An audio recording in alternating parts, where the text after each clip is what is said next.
মাঝে মাঝে ঘরোয়া খাবার থেকে বেরিয়ে একটু অন্যরকম কিছু খেতে মন্দ লাগে না। তাই দুপুরবেলাতেই চিকেনটা ম্যারিনেট করে রেখে দিয়েছিলাম। চিকেনটার মধ্যে দিয়েছিলাম দই, আদা রসুনের পেস্ট, দিয়েছি জিরে গুঁড়ো, ধনে গুঁড়ো, আর দিয়েছি তন্দুরি মশলা।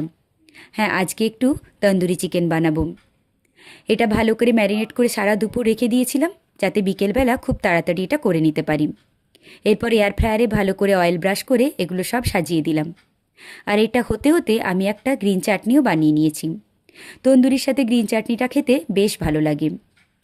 পুদিনা পাতা, ধনে পাতা, দই, অল্প কয়েকটা রসুন কোয়া, কাঁচা লঙ্কা, চিনি আর নুন দিয়ে একটা গ্রিন চাটনি বানিয়ে নিলাম। এর সাথে আমি একটু টমেটো সসও নিয়েছিলাম, কিন্তু গ্রিন চাটনিটা দিয়ে খেতেই বেশি ভালো লাগছিল।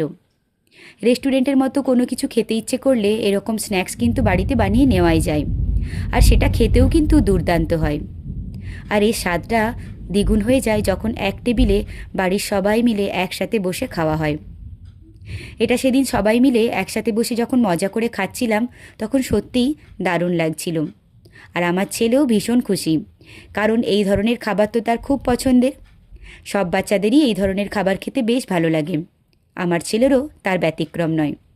যাই হোক, একটা সন্ধে সবাই মিলে দারুণ মজা করে কাটালাম। আজ এ পর্যন্তই। সবাই খুব ভালো থেকো।